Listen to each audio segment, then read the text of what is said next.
All right, everyone, welcome back to another episode of Conversation on Tap. It's not quite drinking hour for me yet, so I'm just drinking water at the moment. Water. I know. I got coffee. There you go. You're getting caffeinated. I'm Yeah. gonna get water wasted over here. The journalism of America runs on coffee. That's true. I drink gallons of coffee in college, but yeah, I'll have 1 or 2 cups a day. Cool. That's my limit.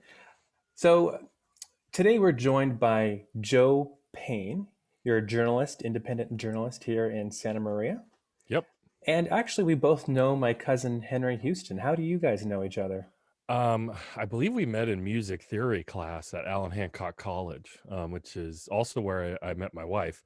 But yeah, Henry was taking music theory with Dr. Marcus Engelman, basically like the musical Gandalf of Santa Maria. You know, if you ever meet Hmm. somebody who took his theory class, they will speak in hushed tones and Engelman, you know, with reverence and all that stuff. But I remember us hanging out in there.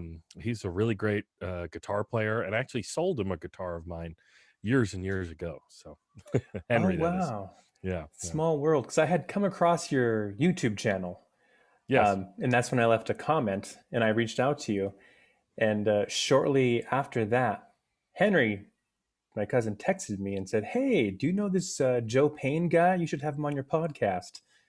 Yeah, cool. Yeah, I actually reached out to Henry for an interview that we're going to get to eventually about the whole situation, his lawsuit against the Salem, Oregon Police Department for shooting him while he was covering, not with bullets or lethal bullets, but with these less than lethal, they call them crowd dispersal rounds or whatever they call them. He got popped by them, even though he's identifying himself as press. So I definitely want to talk to him about that. That happened during the summer, of course, during the BLM resurgence. But Yeah, those videos, they're on YouTube and they are hard to watch yeah, because he is clearly saying, "I'm a journalist." And yeah, you can hear in the background they're saying, "We don't care."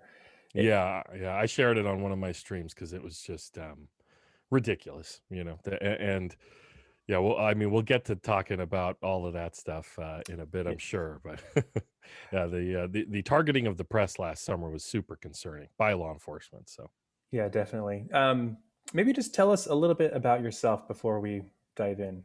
Well, I grew up here in Orchid, Santa Maria. I grew up in Orchid. I lived in Santa Maria. I went to Rigetti, and going to Allen Hancock College, working on currently right now on a transfer to Cal Poly or elsewhere to get a history degree. That's why I think it's super cool. You're also a history teacher. That's kind of one of my goals as well. But I started on the school newspaper. I was super into Hunter S. Thompson at the time. If you're familiar with him, a Love lot it. a lot of dudes get into journalism by getting into Hunter S. Thompson. And I believe it was the day after he blew his own brains out that out of a sense of duty or whatever, I felt I had to do something. I joined the school newspaper and had a really great teacher there, Mr. Trumbull, John Trumbull, and he was formative. So was my video and broadcasting and filmmaking teacher, Robert Garcia. I realized years later the first journalism I ever did was in broadcast class, and then I was also on the school paper, and in my senior year I was an editor of the school paper. And while I was in high school, I got an internship at our local weekly paper, The Sun. Then it was called the Santa Maria Sun, but it's now just The Sun. And I was the calendar editor, doing the community calendar part-time. And then years later I started, while I was doing college, I started writing a music column once a week. Then I took over as the arts editor. And once I was full-time, school kind of took a back seat, as I just wanted to work full-time as a journalist. And I eventually worked my way up to managing editor, which I did for 2 years, until I think I did it through 2017 and 2018. And I left the paper in January of 2019. So it's now been more than 2 years. And Yeah. last year during the lockdown, I'd already assembled a lot of the stuff I needed, camera and microphones and whatnot, one I'm using right now. And I wanted to do my own project, do my own independent journalism thing. And then the lockdown gave me the time and that there are no more excuses were needed. And I just wanted to get information out about COVID, about lots of different things. But so with my platform, I have a website, politicalpain.com, and then through YouTube and Twitch and live streaming, I kind of I do local journalism and local reporting, but I also do news of the day or national news, and it could even go into worldwide topics and foreign policy, whatever. I try not to limit myself too much, though I do. Have the things I focus on that I have, but I wanted to do this to kind of provide for my area and broader audience a kind of left progressive viewpoint that you're not going to get in this corporate media, established media, and you don't even see out here in our daily newspapers, or even the paper I used to be at, the Sun, the weekly newspaper. So that's kind of what America has a long tradition of journalists who also share commentary and opinion, they can do straight reporting, they can do a bit of both at the same time, report and then also give you their commentary while they do that, or just offer straight commentary. So I kind of fit into all those categories with what I try to provide. Yeah, like I said, I've been watching your videos on YouTube. Cool, thanks. You're very knowledgeable and very personable. Great interviews. Hey, thank you, I try. Yeah, I'm glad to have you on today. Um, Thanks. so yeah, where can people find you? They can find you on YouTube at Political Pain, and where else? And Twitch, I live stream every Friday right now at 6:30. I might tweak the time or the day, but as of right now, I Hmm. start on Fridays at 6:30 p.m. Pacific time on YouTube and Twitch. But I'm also on Facebook, Twitter, Instagram at Political Pain. My last name's Payne Pain, so that's where that comes from. Political Payne Pain, and yeah, Instagram, Facebook, Twitter. Everybody's getting on me to get a TikTok. I don't know if I'm going to Oh, make it there yet, but no. apparently the reach is incredible. But anyway, that's where people can find me as of right now. It's where I do a lot of my stuff. So Yeah, as a teacher, I have an Instagram for my class. Uh, cool, cool. I have people saying, "Do a TikTok." I'm like, "No, Instagram is as cool as I get." Yeah, and you have a YouTube channel as well for your. I saw the video you did on the Capitol Hill Oh, thank you. attack, riot, whatever you want to call it. Yeah, thank you. Yeah, I did a reflection on the insurrection, the attack on the Capitol on Yeah, January 6th. I just had to share with my students my feelings. Uh, interesting. yeah, I love my job teaching history, and especially during this period of time that we're in right now, we're living history. So Absolutely, absolutely, and that's part of what is like motivating me to pursue a history degree is the fact that when we look at American politics and the news, so many things feel like they're just discussed in a vacuum, or people we have this cultural amnesia where yeah. we don't remember things that happened 20 years ago. Hmm. If you try to talk to someone about the 2020 election and Florida and the Supreme Court, and you bring up the Brooks Brothers riot, which is when paid Republican operatives stormed the Miami-Dade County elector's office or registrar's office to stop the vote count, the recount. Kind of, not totally. I mean, quite different from what happened on January 6th, 2021. But most people that you mentioned Brooks Brothers riot, and they have no idea what you're talking about. And so that's just for 20 years ago. Then you bring in 50 years ago, 100 years ago, the founding, all of that stuff. I Yeah. feel context is something that historians give us that is really precious if you want to understand the moment you're living in. And journalists, it's our challenge to incorporate that, because people's attention is always fleeting. More people are going to read a 900 word story than a 9,000 words deep dive. So you got to try to convey that in a concise way as possible. Yeah, that's why Gore Vidal referred to us as the United States of Amnesia. Yeah, he did. Yeah, he did. Classic line. And Yep. so you you grew up in Orchid? Yep. Man, I lived in Orchid for some time, but Orchid and Santa Maria have a perception as being conservative leaning. And for Mhm. sure, I know I go through Orchid. I have family who live out there, and you see the Trump flags. Hmm. Hmm. Very much a conservative stronghold in Orchid. But what I appreciate about what you're doing is that you're really changing perceptions that people have, misperceptions or misconceptions that Santa Maria Hmm. is conservative. There is a growing liberal or progressive um, element in Santa Maria. Yeah. Well, I'm glad to hear that it is shifting perceptions because I grew up in Orchid and in the Santa Maria Valley, and that was just what you were told, and this is just how it is. I mean, I remember walking down the street in high school with long hair and maybe a guitar over my shoulder and having the F slur yelled at me out of a lifted truck, and all kinds of experiences like that. I protested the war when I was in high school. It Hmm. didn't make me a bunch of friends other than the weird hippie kids like us who would protest the war, right? And so it's not that this area isn't conservative or doesn't have a conservative strain and conservative representation in our local government. It does, Hmm. but we've always had what you could call liberals here, right? We've always had people on vote Democratic, but definitely now I think the Trump and the Trump years radicalized a lot of people.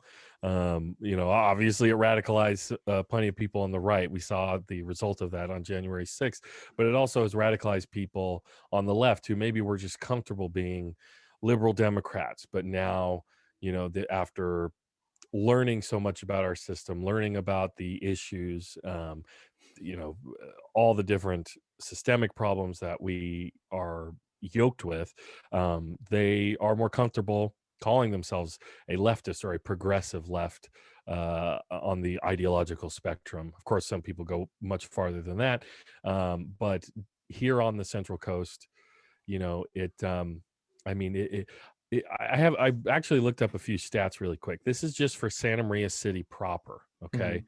Hmm. In 2016, we had 23,981 total votes. That's just in city limits. I wish I'd looked up Orchid now, but this is interesting. It's illustrative, right? Clinton got 13,135 votes. Trump got 9,088 votes. Now, our city council is largely Republican, right? Hmm. And our county supervisor is a registered Republican. And so this is, I mean, city government, they don't really run on party messages, but that just gives you an idea. That's just of the people. I mean, Santa Maria City is 110,000 people. We only have something like 30,000 registered, or actually, it's close to that. Let's talk about 2020 really quick. Hmm. We had 30,107 voters, so we're up, um, like more than right about 7,000 voters, right? 7,000 more people voted just in Santa Maria city limits in 2020 than in 2016, and but the numbers almost are the proportions are almost exactly the same. Biden got 16,972, just a few, a couple dozen shy of 17,000, and Trump got 12,091. So Trump voters went up about 3,000, and then Biden voters went up a little more than that. And so you see here that I think this is really illustrative of Trump and the Trump. What we saw in the 2020 election was we had massive voter turnout. Some of that may be from vote by mail. Some of that may be just because the election, because so much has been going on. Trump has obviously been this lightning rod figure for both sides to, catalyze around. And we had massive turnout. And as the numbers show us, when if you have massive turnout, the Democratic Party can eke out, not eke out. We had millions and millions of more voters on the Democratic side, but the Democratic Party, when they show up, Hmm. 2016 I think was a matter of people in key swing states just not showing up. They're registered Democratic. They just didn't make it out to the polls. Yeah, that's a really great point. Voter turnout matters, and when voters show up, they tend to vote blue. Yeah, I Um, mean, and Republicans showed up in record numbers too this time around. No that's true. question about it. Yeah. But that's why I think the ground game is really important for Democrats, and we've seen some of that in Santa Maria. If we want to keep it on Santa Maria, Hmm. I was impressed. I covered this election. When, I believe it was the 2016 election when Gloria Soto got on the city council. Gloria Soto's progressive, young Latina, works for Planned Parenthood. Not sure I would have seen that in Santa Maria before district elections. Definitely, we kind of had at large voting where you could cast two votes, and that kind of voting largely favors incumbents and familiar faces. And that's we still have several members of the council who were benefited from that system. We got district elections, and Gloria Soto was able to unseat Moats, Dr. Moats, I believe, or am I misremembering? Anywho, it's very fascinating to see those dynamics just on the representative side in Santa Hmm. Maria change a bit too. Yeah, we've had Gloria Soto on this show. She is Oh, wonderful! amazing, brilliant I young lady. I got to listen to that episode. Yeah, and I would love to have her back on again to address some of the more recent issues going on. But you're right. We've also had on Hazel Davalos. Hmm. She is another local organizer, and so we have these young people. That's what I love about what I'm seeing change in Santa Maria. All these young people who are getting active and involved in local Hmm. politics, and they're not just sitting around exchanging these grand ideas. You know, they're actually on the ground working to bring about change. And like you said, that the move to make city council members elected based on district was a huge change. Hmm. And yeah, the things that Hazel, for example, is doing with immigrants and housing and everything with that population, it's incredible. But we've also Yeah. seen young people really, I think, this last summer be galvanized by the George Floyd killing and Yeah. winning all the Black Lives Matter protests. Did you covered that too? Yes, I did live coverage of it. I mean, some of it literally went. I could hear it from my house, so I just like ran outside with my phone. But really quick, Hazel and her the organization she's with, Cause, right? Hmm. Central Coast Alliance United for a Sustainable Economy, right? Um, they are, yeah, they've been a long time group, serving the community in that way. But what I saw and this is the thing, having been progressive and on the left in Santa Maria for a long time, you tend to know who everybody is, and you feel pretty lonely, or it felt that way over the years. And so when so I knew who Hazel was. Actually, funny enough, Hazel and I were like in the same class, same school since like I think kindergarten. So I've known Oh, Hazel that's forever. funny. Yeah, I've always known Hazel. So it was really cool to see her take that role and be such an advocate. But uh, I think I'm sure a lot of people in Santa Maria are excited to see. When I went out and covered the Black Lives Matter rally, I saw hundreds of people in the street. When I'm used to seeing at a protest in Santa Maria, maybe 100, right? Or dozens of people. Never usually with brazen enough to block the street, Hmm. but that's what we saw was literally hundreds of people, 4 or 5. I'm not the best with those kind of estimates. Maybe 600 people with signs. And I recognize several, right? I recognize several people who I knew as, these are the people you can count on to join a, left-leaning march in Santa Maria, California.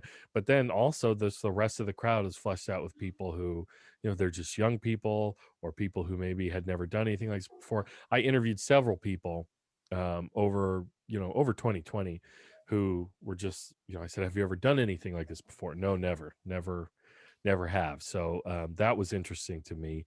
And it's definitely like I said, we saw an increase in voter turnout. But the other thing is there are now more organizations. I just interviewed on my live stream last night activists with SBSLO Alliance, Santa Barbara San Luis Obispo County Alliance, and they do mutual aid. There are a bunch of groups organizing mutual aid on the Central Coast and in the Valley. Santa Maria Youth Abolitionists, these are police abolitionists, and they are feeding people, clothing people, handing out hygiene kits, and organizing this all on their own.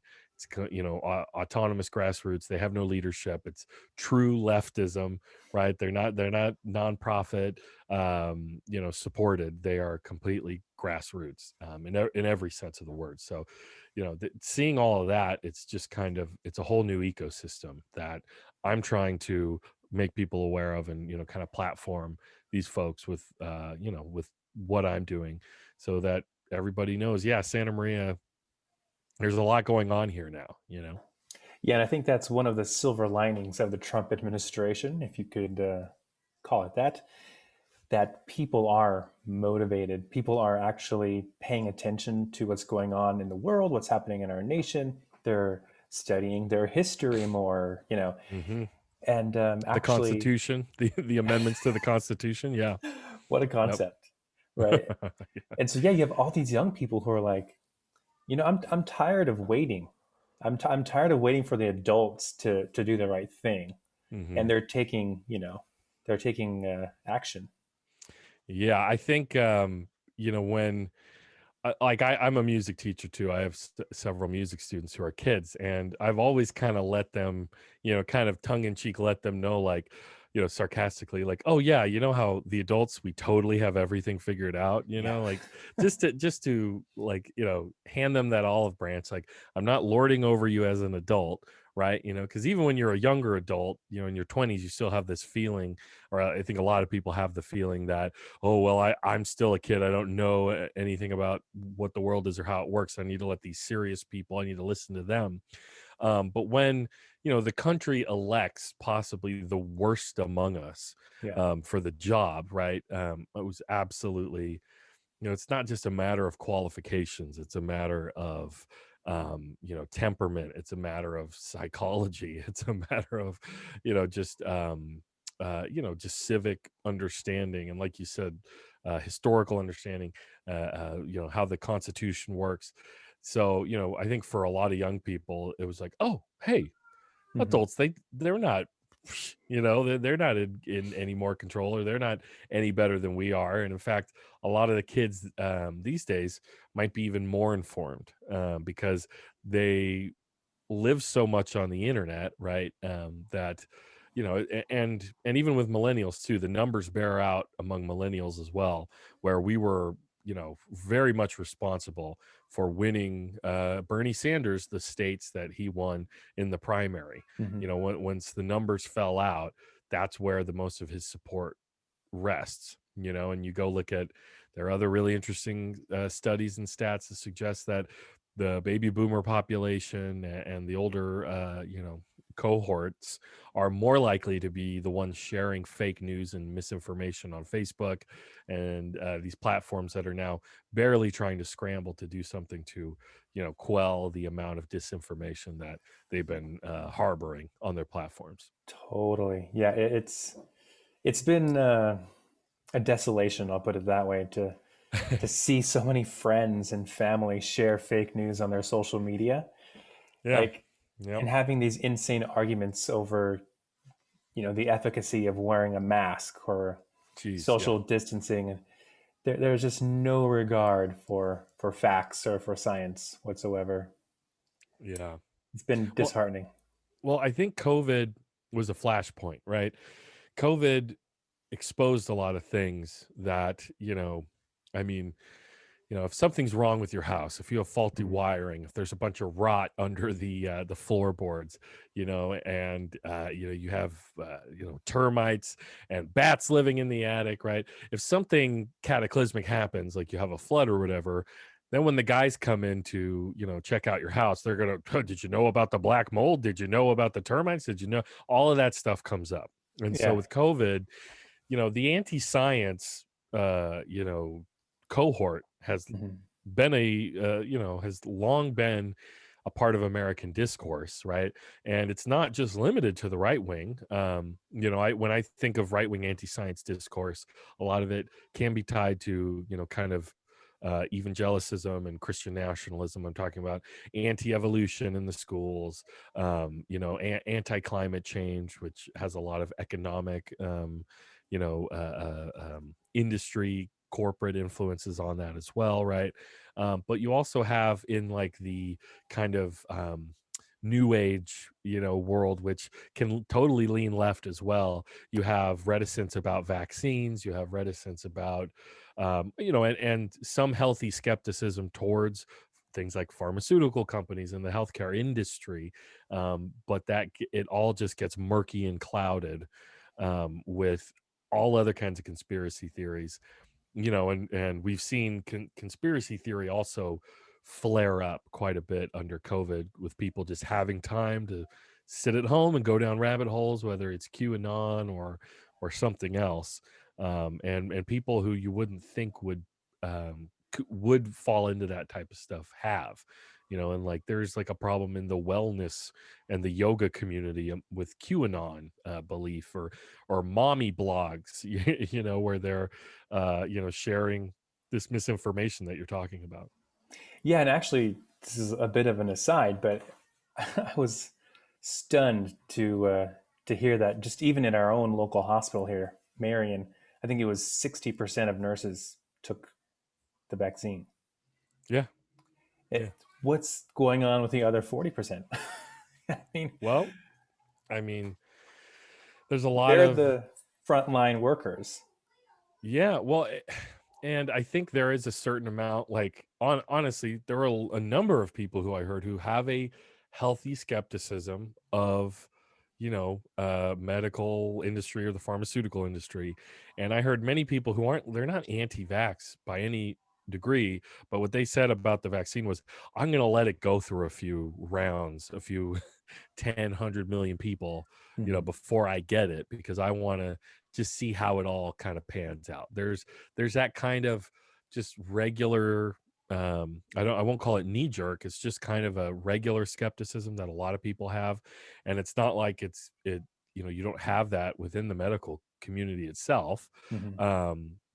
And nursing has always been a more, the more like uh blue collar labor force of the medical industry. And so it also, I mean, there have been several openly pro Trump nurses who have done like, made posts or gone on a Facebook Live to talk about why they're not going to take it. So there's ideological reasons for it. There's all kinds of reasons for it, really. Yeah, that to me is a whole other interesting discussion because, as we're moving through the next 100 days of the Biden administration, Yeah. we're looking at getting 100 vaccines, 100 people vaccinated, 100 million people vaccinated. Yeah. Yeah, it's interesting. I'm gonna try to get one as soon as I can. I'm gonna try to film myself getting it and talk about it and make it normal, and just be like, "Hey guys, if an overweight guy like me with high blood pressure can get one and do just fine, I think you're gonna be okay, right?" That's So, funny. I mean, and already the majority of people who are getting it are elderly. That's Mhm. who is it's open to at we now have in Santa Barbara County and SLO County vaccination centers where you can go and get vaccinated.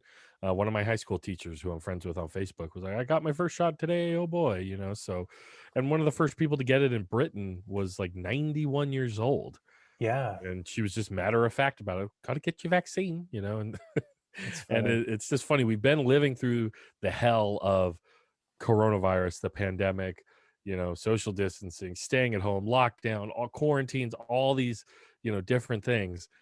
And you have this whole cohort who just never wanted to admit it was a thing or it was as bad as anyone said.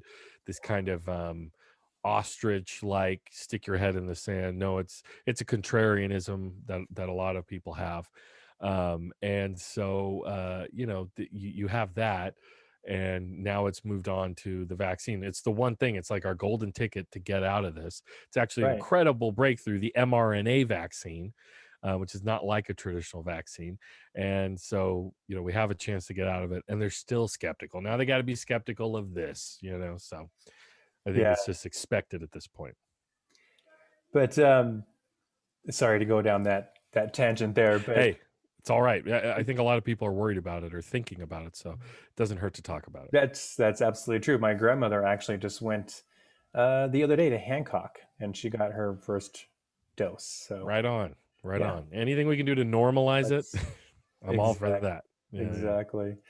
But talking about Santa Maria and our kind of conservative roots, if you could put it Mm-hmm. that way, Sure. um, we still see, I, I don't know, the Trump, the MAGA crowd. They're still Mm-hmm. alive and well here. And actually, you Yeah, of covered course.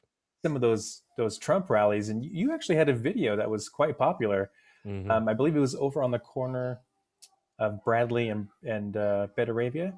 You were at Yep. a Yeah. So this was the Betaravia has long been like the area where a Republican, you know, demonstrators, protesters, activists, whatever you want to call them, have met. For years, they would go to the government center and protest, you know, immigration or sanctuary laws or whatever else, basically anti-immigrant protests. Then, you know, as COVID happened, that same the protests started moving farther down Betaravia to like the closer to Walmart along the I think it's the Toyota dealership there.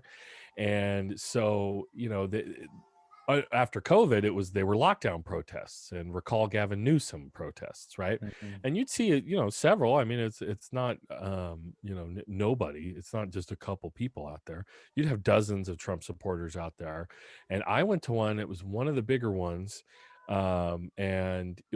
what piqued my interest was I heard there were going to be counter demonstrators there and people, voicing their side against Trump and against Trump supporters. And that was actually how I met the activists I mentioned earlier, SBS Solo Alliance.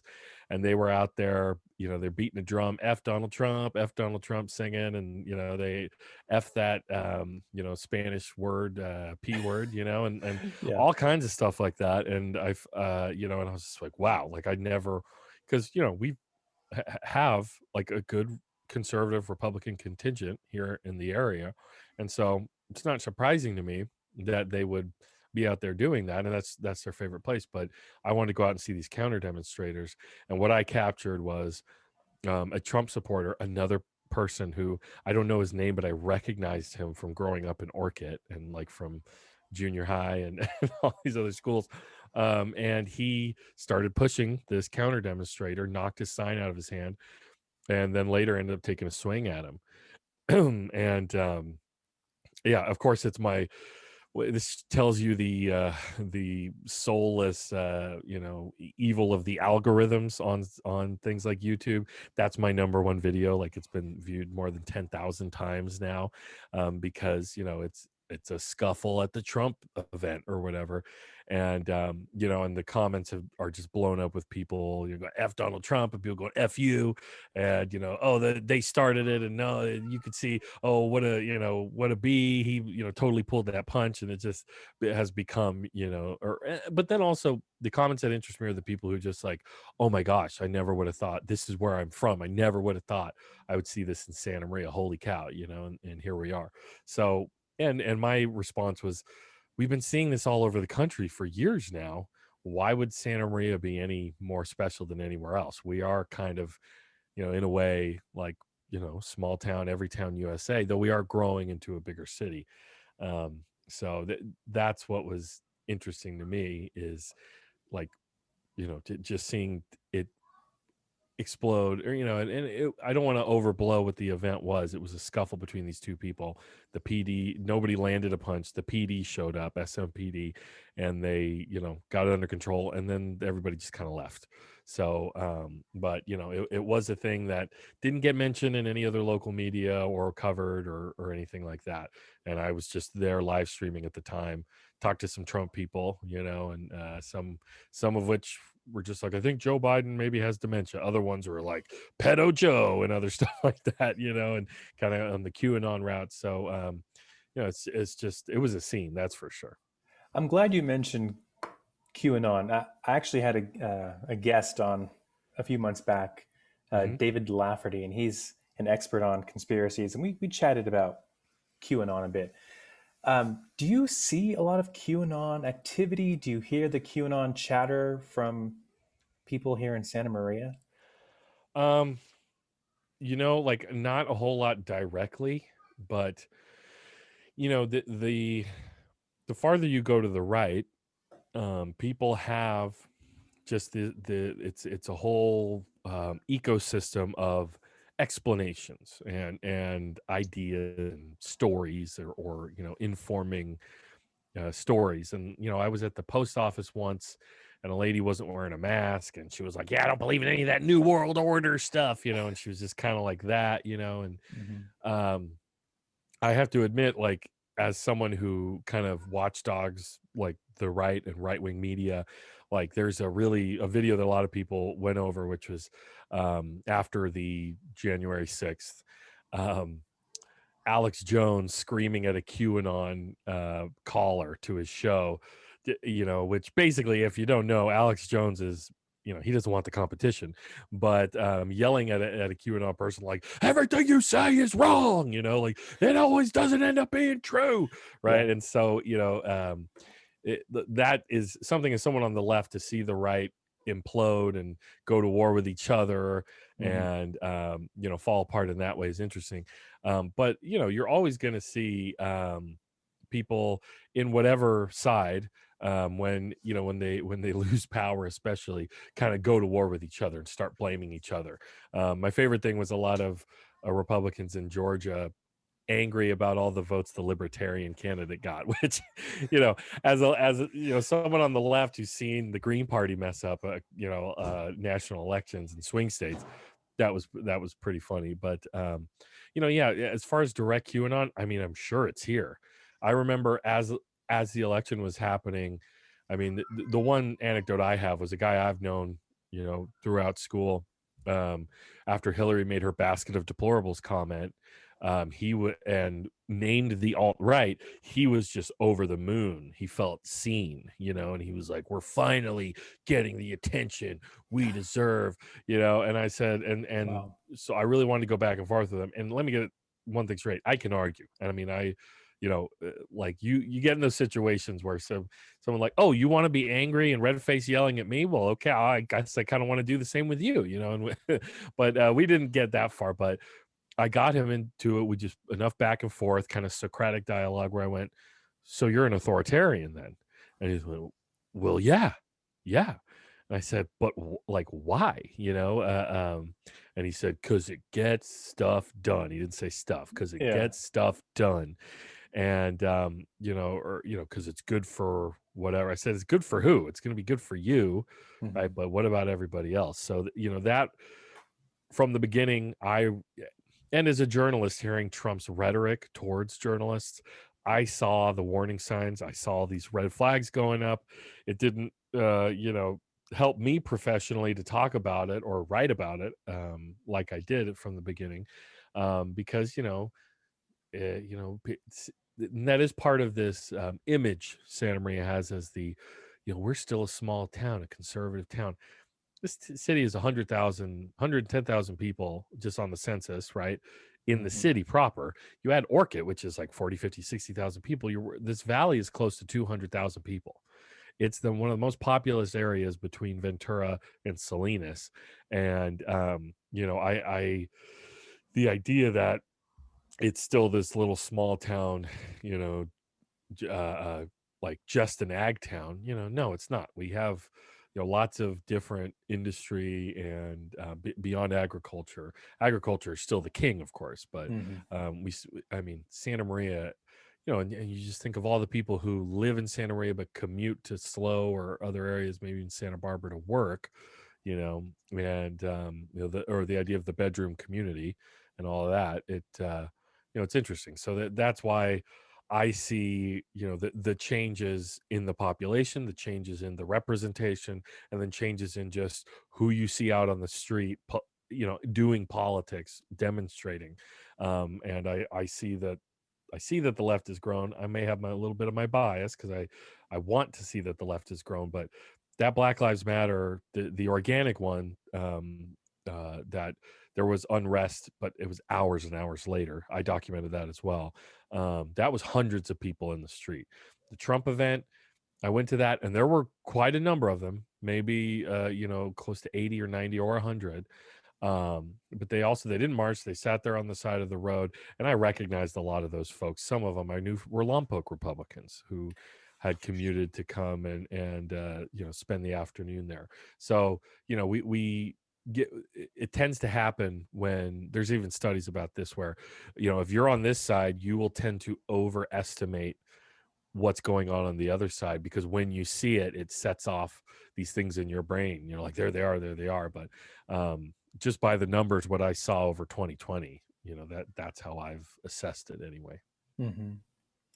Yeah, and just to kind of segue, um, we actually had a local man Yep. attend the insurrection at the Capitol.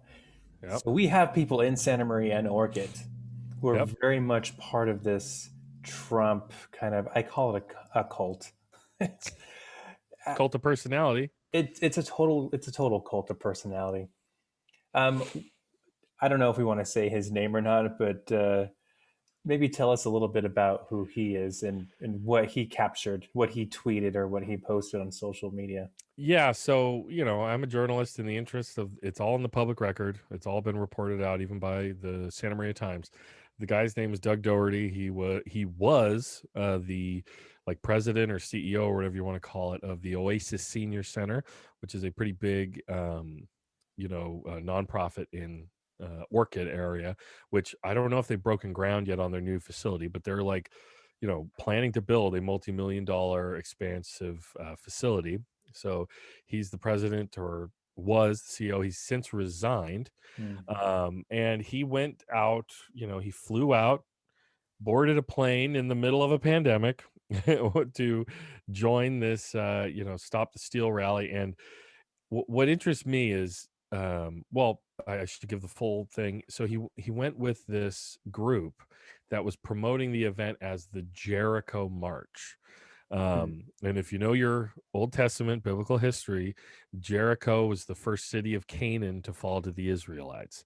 The Israelites surrounded it for 7 days and marched around the walls of Jericho before it fell. Okay, and so he posted the day before with like a picture, a selfie, with him with his hood on and these sunglasses, looking solemn, and hashtag, or he said something like, tomorrow the walls are going to shake, hashtag Jericho. mhm, And so I say that because it's relevant that as soon as things, what happened, and it was a I mean, this is the thing, is like there is this weird knee jerk impetus that not just the right, but people across the spectrum and in the media and everything have to, throughout the Trump years, downplay every like boundary crossing, rule breaking, truly incensing thing that happens, right? It's just always, well, it's what, it's a nothing burger, you're overreacting, Trump derangement syndrome, right? It's a form of psychological manipulation, I think. And I mean, just so many things that have happened over these 4 years. But so this guy, Doherty, comes back to town, gives an interview to the Times, immediately says, well, I heard there was going to be Antifa infiltrating the movement to foment this type of thing. I just went there to pray, right?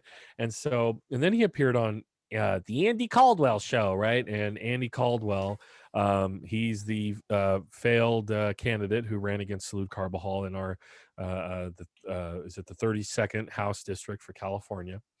And it was just interesting, all the like barriers he tried to put between himself and this event. Like, well, I've always been unaffiliated with party, I didn't even vote for Trump in either election, I'm mm, more like a libertarian, I didn't really and I was just concerned for our country, and I went there to pray for our leadership and our country to make the right decision, because I believe that there were all these questions about the election integrity, I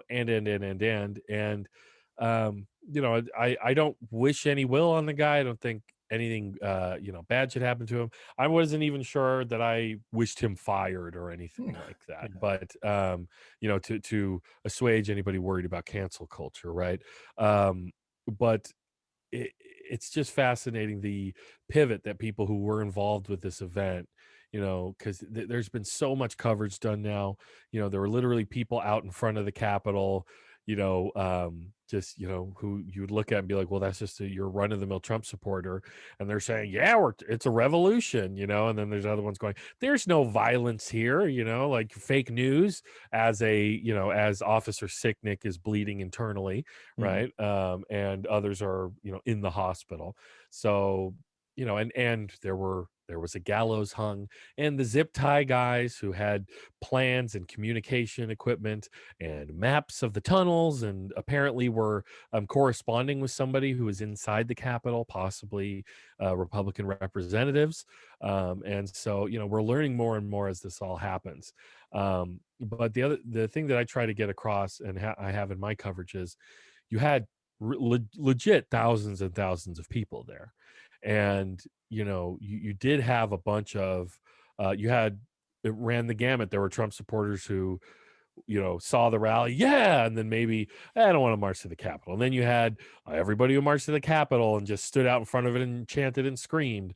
There were some who, even I heard some people who did reporting there, that walked away as it started getting out of hand. I didn't come for this, you know. And then you have the people who just, yeah, people broke into the Capitol, but I just want to stand up on those steps there where they're supposed to inaugurate Biden in a couple weeks, and I just want to stand there with my Trump flag, but I didn't go in, and you have every level, and then you have the people who broke glass, pushed through, beat police officers with American flags, trampled their fellow Trump supporters to death. I believe a woman carrying a "Don't Tread on Me" flag Oh, was trampled to death, yeah, by Trump supporters.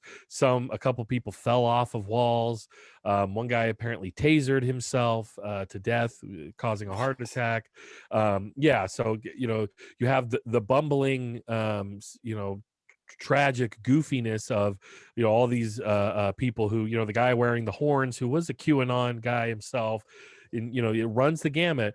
But that mass of the n- not so tame to the straight up dangerous Trump supporters, they give cover to the guys who were white nationalists, neo-Nazi, neo-Confederate, paramilitary, currently or retired or had some type of military experience, who were armed, who had zip ties, who were planning to kill members of Congress. So, that tip of that spear, those people get cover from all the so-called, or I don't want to be flippant about this, but the regular Trump supporters who were there Mhm. to I just came to stop the steal, and again, we have to, like, at the heart of it, be very clear that what they were all rallying around was a lie, a massive lie about the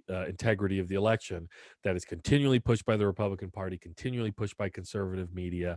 And, I think you saw some senators who were, it obviously got away from them and they were freaked out by that. Kelly Loeffler, who just lost in Georgia, flipped, or completely flipped a 180, like, yeah, this no, Lindsey Graham was like, that's enough for me, guys, right? So you have all these layers and levels of it, and to try to naively, or to try to play naive after the fact, which is what this local did. um you know uh this local guy who, and again, I mean, I'm sorry, but it sounds like that a CEO of a nonprofit. I know it's probably not the highest paying job in the valley, but it's a good job to have. But when I heard him on Andy Caldwell, he was trying to spin it, and tell the story of, well, I grew up and I didn't have, he tried to make an economic anxiety argument for his extremism, right? Like I grew up and I didn't have the prosperity my parents had growing up in the 80s and not making the connection of, Reaganism and Trump and union busting and deregulation and deindustrialization that we on the left are always harping on, that you need a systemic critique. And I don't know if this guy believed Joe Biden's a communist or whatever other kooky stuff they're coming up with. But yeah, so you're very nice to let me ramble or rant about this type of stuff. But that's what we saw with our local, and apparently there were a couple other locals there too that haven't been as prominent because they obviously didn't have as important positions in the community. But I'm waiting to hear back from some people who are aware of who they are. I'm not like claiming I'm just going to name people. Here are the names, but apparently it wasn't the only person from the area who made it out to Washington for January 6th. Wow, I no, I greatly appreciate all of that because you're the guest. You're here Hey, to thank you. you're here to share the wealth of your knowledge with us. Um, And I'm drinking this coffee, so I'm gonna, that's yeah. I'm glad you're drinking it. yeah. Uh, I love that you brought up Andy Caldwell. He's Andy got Caldwell, listen, with today, dude, the day of the event he had on Joe Arpaio what?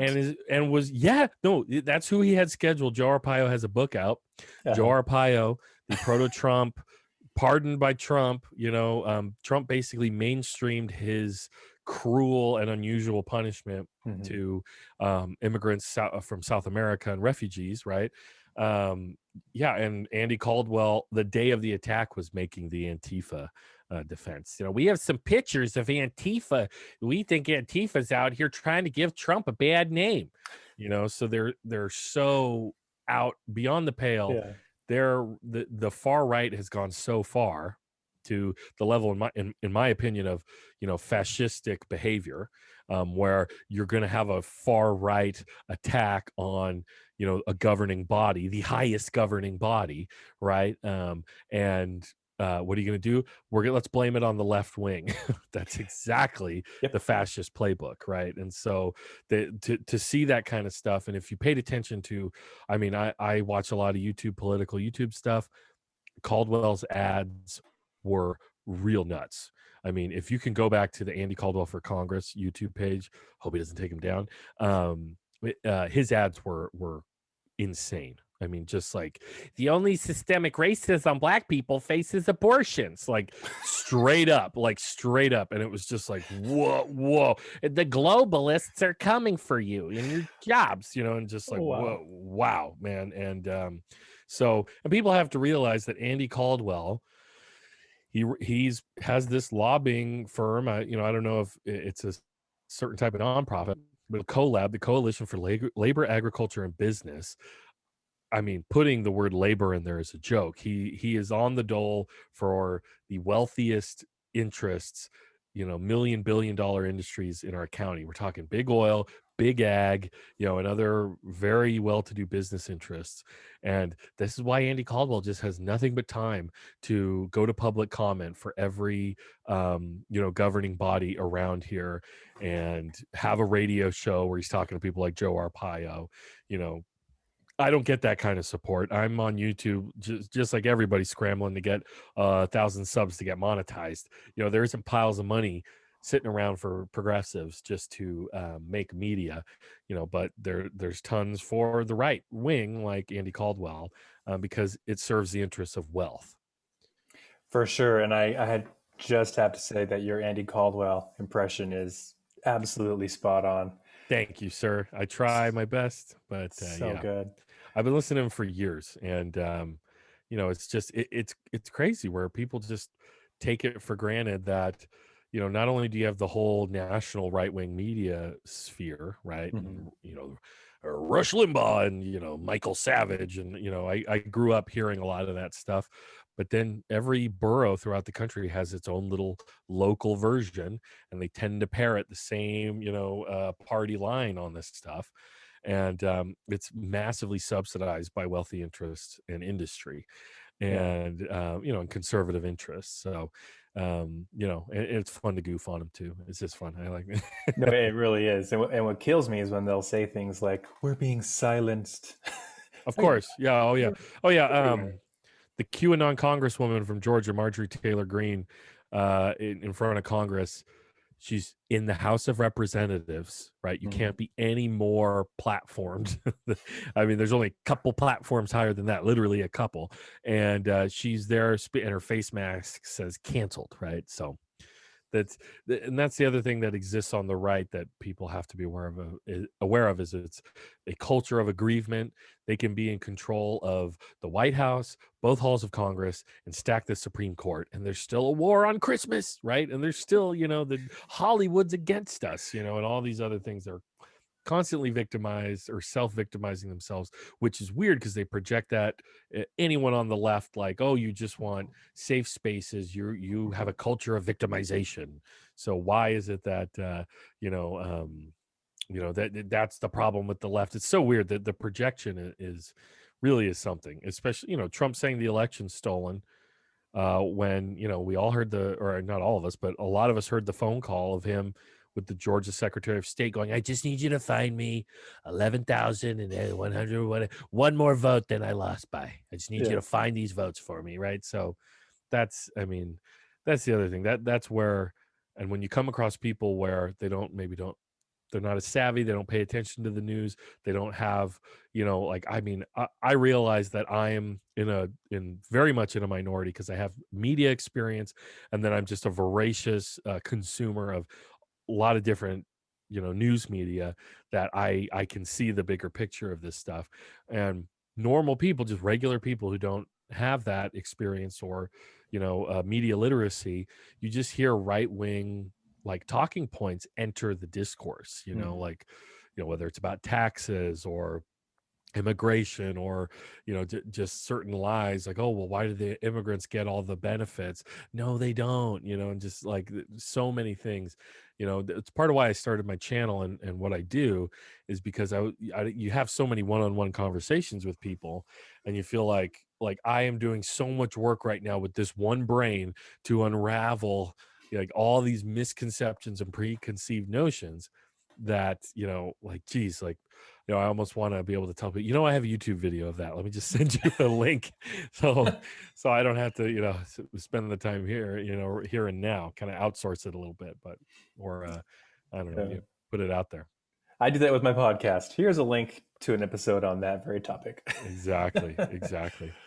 I feel like I'm using a lot of your time here. So as Well, we it's wrap, okay. I mean, I can go as long as you want to go.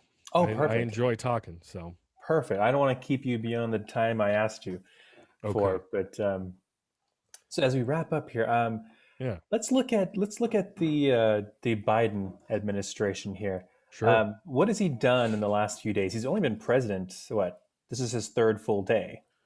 Yeah, what's today? Saturday? Yeah, third full day. I went over a bunch of this on my live stream last night, Political Pain on YouTube and Twitch, at Political Payne. And most of it has been executive order. And I mean, he really has done quite a bit that I think people like me, who he was not our first choice, it was Senator Bernard Sanders, who was our first choice. He's done some things that we should be happy about and give him some credit for. Of course, there's things he hasn't done yet that he kind of was saying he would, like canceling student loan debt, but reinstating DACA, right? Protecting the Dreamers again, ending the lease for the Keystone oil pipeline. There was collective bargaining for federal employees is returned. There were tons of things that Trump did. Like, it's funny because when people talk about the guardrails of democracy with Trump and how he butt up against them, a lot of it was, especially after he lost the House immediately in the first midterm, he in 2018, is he was just governing by executive order. Oh, the Muslim ban was undone. Like all these things that Trump, I mean, and he would literally, a lot of these were penned by Steve Bannon, who is a white nationalist, ethno nationalist figure who even after he left the White House, a bunch of these executive orders were just lying around, things that he had written up. And so, Biden has undone a bunch of those. He's also just ramping up the coronavirus response, which, it's interesting. Like things like the Defense Authorization or the Defense Production Act or the Defense Authorization Act, like getting the government to spur production in the private sector because this was first happened during the Korean War, and it's like a wartime power, but we've lost more American citizens in the last year than all like the last 50 years of wars combined of military casualties, right? So kind of begs the question. It was just one of those things that under Trump it was like everybody was just saying, hey, you could do this, you could just make this happen. I mean, the PPE, the vaccines, all these other things. They did Operation Warp Speed, which did a lot of, which if we want to give Trump credit, it's not like I'm say orange man nothing but bad. They did throw a bunch of money at the pharmaceutical industry to get a vaccine produced, and was successful. But even then, they bungled the amount of the vaccine to have ready, want to go. So we're already behind in the amount of vaccinations we need to be doing. And so Biden has kicked in the Defense Authorization Act or Production Act, so that where we can streamline this, streamline testing, streamline all the things that could have happened months ago. Right? I just got an envelope in the mail from Covered California of face masks. I don't know if you're going to see that or how many people are going to see that. But the post office had a plan months ago to send out face masks to literally every address in the United States, and Trump quashed on that, stepped on it. So, or his people did, to Joy. So that the so much of what Biden has to do right now is just undo the damage. You know what I mean? Yeah. Because here's another thing about Steve Bannon that I want everybody who hears my voice to understand. Like he went to CPAC, the Conservative Political Action Committee, just after Trump was elected, and he gave this speech and he said, "What are we doing? We're at war with the administrative state. We're going to dismantle the administrative state. That means all of the government, that the executive branch includes." It's all these agencies. Of course, they were interested in the EPA and industries, the FDA, that they wanted to deregulate industry, but that included the CDC and HHS, and that's part of what, and the pandemic response team that we had on the National Security Council. It's all part of why it got so out of control. And Joe Biden on October 25th, 2019 tweeted that, oh, look at all the things Trump has done to dismantle our pandemic response. We're not going to be ready for the next pandemic. He was right. I mean, he was absolutely right. And so not only is Biden going in to the government, and all the wires have been yanked out of the wall, and all the faucets have been left on, and they clogged the drains before they did that. They've done everything they possibly could to gum up government, because, and I don't think Trump is a outlier in Republicans. I think he is the logical outcome of this anti-government rhetoric that we've heard from the Republican Party, starting with Reagan. The worst thing you could ever hear is, "I'm from the government and I'm here to help," right? That was like one of Reagan's famous lines.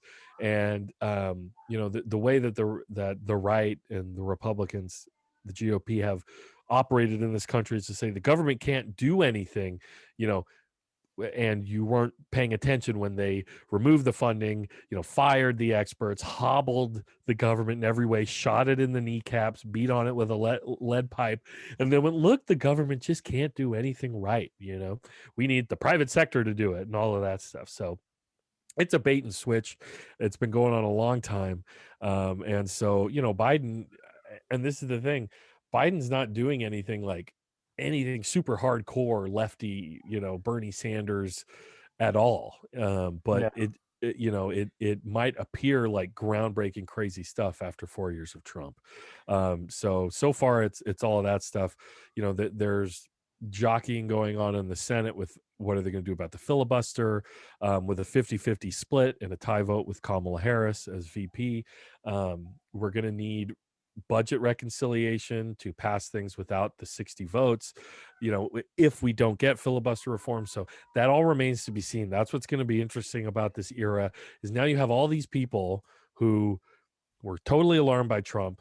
They learned a bit more about how our government actually works. They're now paying attention. I do think plenty of people are going to go to sleep. I hope not a lot, but I think Trump was so alarming, and to really cap it all off with something as insane as an insurrection, an attack on the Capitol and on our duly elected leadership. I think that's enough of a shock that we now have more people, with their eyes open, paying attention. Yeah, we got to contend with the conspiracy theory and the far right and the extremism that existed before Trump, but now we have 80 million plus uh, voter coalition that is ready to. I mean that did what was considered very difficult, which is to flip Georgia Hmm. and a long time red state and Arizona, and so I think if the Democratic Party can deliver for people, if Joe Biden, I mean, and we should be concerned about, well, we're going to do $1,400 checks because you already got 600, even though I said 2,000. Like, come on, Joe, just as a Joe, from one Joe to another, please just push a little harder, cancel the student loan debt, not 10,000, do 50,000. Yeah. Do these things because they will make you popular. It's and Republicans are going to call it buying votes. They're going to call it socialism. They're going to call you communist. But they're going to do that no matter what. It didn't matter who it was. Even if they ran a Republican as a Democrat, someone who switched party and went over, still would have happened. So that's the way I see it. That's how I've assessed Biden so far. Again, this is Yeah. days into this thing. I think you're right. I think that he has to, because of the fact that we're in a pandemic and people are feeling the financial pinch, that he Hmm. has to act quickly and do things that will affect people's lives tangibly. And he Yep. has to do it quick. He Yep. can't wait until, midterms or later in his term. He has to do it now. Absolutely, Jose. Absolutely. And that way, I think if by 2022, if the vaccine has, if we have like 200 million Americans have been vaccinated and, you don't have to wait in line to go into a grocery store. And maybe there will be, I think a lot of people are just going to wear masks for years to come, just out of a, just healthy concern and habit. You see that's the practice in certain populated areas where they deal with these viruses a lot, like in Beijing or in Tokyo. And I think yeah, I think if we have some return to normalcy by the time we get to 2022 and Hmm. people remember that they got $2,000 in direct into their bank account or whatever from Joe Biden, that he could get reelected if he seeks reelection. It's a lot of people, he's so old, and all that stuff, which that's not that's is what it is, and people will deal with it. But if again, like after 2 years, 4 years, whatever, who knows if there's Senator Ivanka Trump of Florida or whatever else. Yeah, I mean, this is all could happen. Or who knows what else. I'm interested also to see what, if any, legal ramifications are Trump and his sphere going to face after all of this. Hmm. The rank corruption, the literal attack on our democracy. What comes of that, and that's the other thing is now we're going to have a post presidential impeachment, second impeachment. Like, this is all totally new water for the Congress, for the United States history. So we're going to have to see how that all plays out. The Republicans are already crying foul, like Joe Biden. He talked about unity in his inauguration, but he's not victimizing brown people the way that we were, and that's really divisive for us. Yeah. And he called out white supremacy as a bad thing. So divisive, Joe Biden. Yeah. And that's another thing. Like, I got to give props to Joe Biden for being probably the only American president to mention white supremacy. in an inauguration speech, at least in repudiation. If you go back far enough, there might be some president who had the opposite standpoint on it, but mentioned it. So it's interesting. Joe Biden, yes, he's been a conservative Democrat a long time, but he also is kind of a guy who leans which way the wind is blowing, and to a certain degree, I think our own former Senator Kamala Harris, now Vice President, is a bit of the same way. When she entered the Senate, one of the first things she did was co-sponsor Medicare for all. Mm. And that as a reporter here who doing a little bit of political reporting, writing about that, I kind of leaned back at my desk and went, I think this girl's banking for the White House. Like that was kind of a moment I realized she was up to something and had some plans, and I think that she, again, once she kind of felt out the primary, she backed away from it and she paid a political price for that. So who knows, when it's her turn to go to take a swing at it, I'm sure she's going to just shoot up in popularity. Corporate media is going to be following her, like they did Obama and Michelle Obama and all of them. She's going to be very popular, and there's going to be and the other thing that bothers me is we were already seeing the fluff pieces. Joe Biden's watch, what kind of watch was he wearing? And Oh. Joe Biden rides a Peloton bike and all this crap. So Hmm. um if Americans, people in this community in the Santa Maria Valley, people across the country, if you're disgusted by the simpering of corporate media, you have a journalist right here who feels that way with you. And so I'm going to have, hopefully, clear-eyed, clear-headed, and again, I make my politics clear. I'm of the progressive left. I don't hide that. But I will let you know what I think and how I am appraising things. And but I'm not, I'm trying I one of the things I've tried to really do as much as possible is be less reactionary, Mm. because Trump turned us all into reactionaries in a way. And so, just having knee jerk, emotional reactions to every little thing. I get the impulse, but at the same time, and outrage is warranted, especially when you see something like January 6th. But we also need to be clear headed. And that's why, as someone on the progressive left, I can kind of look at some of Biden's things and go, they're good. Look at Joe doing, LGBTQ, protection for trans people, and in their workplaces. And, that's huge. Like basically expanding on the Supreme Court decision from last year over that. Like you got to give them some props for that, or at least say, okay, that's good. Like, what else can we get out of you, Joe? Like that's the way that's the way I Yeah. see it. I think that's going to be what we're going to see over the next, uh, you know, 4 years. On the one hand, you'll have Republicans trying to figure out, their divisions, but I think on the left, we'll see, you know, who is going to win out. Will it be maybe like the corporate neoliberal or maybe moderate Democrats, or will the more progressive left have a voice and have some muscle in their body? Yeah. Well, the squad grew in 2020, their representation in the House. We now have newbies to the group like Cory Bush and Jamal Bowman, who have joined the now sophomore members of the squad: Ilhan Omar, AOC, Rashida Tlaib, Ayanna Pressley. And so they are ascendant, right? They are growing.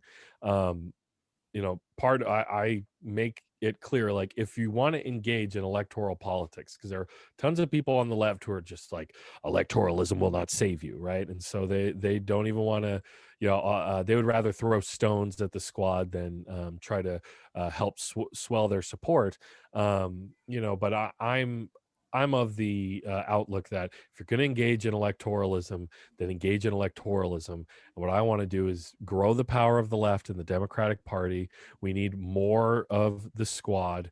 We need the squad to grow. We need the progressive wing of the Democratic Party to grow. And I would like to see it eventually take over the party, so that somebody like a Bernie Sanders could win the primary. And there were a lot of reasons why he didn't. But in a lot of ways, I feel Bernie was leading us into a battle he kind of knew he wasn't going to win. He pretty much well knew it, especially in 2016. And he's just it's basically a call to, Hmm. and we've seen it inspire a new generation of progressives and people on the left who want new and different representation, and they want something else from politics, and so that is, I'm because yeah, the online left has, had a bunch of infighting ever since the election was over, about how do we do this and how do we do that, um, including like going after the squad and attacking them, hashtag fraud squad and all that stuff. And yeah, and I just see that as, you go, okay, let's shoot your movement in the foot, right, as it's actually gaining some steam. I'm not gonna do that. I'm actually gonna stand against that. And because so much of the Democratic Party that is in control right now, Joe Biden, Nancy Pelosi, Dianne Feinstein, these are people that came up during the Reagan years. They're Reagan Democrats. So they are neoliberal, centrist, pro corporate, free market, deregulatory Democrats. And, you now have people like AOC, who, instead of going to the inauguration, she was busy buying burgers and water bottles for the Teamsters who are on strike in her district. So, to see young progressives returning to labor and returning to, progressive and kind of New Deal style policies, I think it's a good thing. And I'm on that team. I plant my flag on that, in that lane of the left, for sure. Nice, and I'm glad to hear that. I didn't know she did that, but yeah, I Yeah, think if we do want to have like a more, I don't know what the word is. If we want to have a left that is more politically strong, I guess is the way to put it, we need on the ground organizing, hand in hand. It can't absolutely. just be like abstract sort of debates on Twitter or, you know, Yeah, yeah. Facebook. We have to get on the ground with Mhm. the people. That's what won Georgia. That's Yeah, what won Georgia. I mean, exactly. it's, and oh my gosh, I'm blanking on her name. Who Oh she yeah, she I'm blanking. deserves. Oh, this is terrible. I can't believe we're forgetting her name, but she ran for governor. Stacey Uh, Abrams. Stacey Abrams deserves tons of credit, but everybody just named Stacey Abrams, and that's why it's funny we both forgot her name for a second. But brain farted, basically, that everybody will say Stacey Abrams deserves all that, but there were a bunch of grassroots left and much farther to the left than Stacey Abrams organizations that made that happen. Hmm. I went and followed a bunch of them on Twitter. There's like, it wasn't, it was a multiracial coalition that made Georgia happen. I saw people, responding to posts on Twitter to these organizations saying, like, I had never heard once a political ad in my native language, whether it was Spanish or Tagalog or Cantonese. There are all these different organizations that were reaching out Yeah. to these groups in Georgia that are just so often ignored. Their doors aren't knocked on. There's no ads for them, and that was not the case this time around. And they did what many thought was impossible. And of course Trump didn't help. But that was a great thing about it. But it can't be denied the on the ground organization, and that's why I'm happy to see the organizations we have in the Santa Maria Valley, but also these completely grassroots groups that are just starting this stuff up on their own. Absolutely. So I thank you so much for joining me, Joe. That was an awesome conversation. I learned a lot just Thanks, sitting here Jose. with you. And Jeez. people, go check out Mr. Joe Payne over on YouTube at Political Payne, Thank you. Payne. And Twitter and Instagram and Facebook, and you can visit politicalpain.com, and you can even give me a donation, support local journalism. But but I appreciate it, and thank you for doing what you're doing. I think it's really great to see people starting their own podcasts, having long form conversations. It's funny because in my live streams I get a little like deer in headlights, and you don't remember all the things you wanted to say when you're the only person on camera or on the mic. But then when you have someone to talk to and bounce ideas off of, you can get a real synergy going. And you let me really go off here and pop off and get in a real lather a few times. So I appreciate that. It's a lot of fun. Sometimes Yeah. you think of things you didn't think of, or go down avenues that you might have not gone down on your own. So I appreciate you inviting me on your show. Yeah, we'll have to have you on again when maybe midterms or before that point. But I Sure, love man.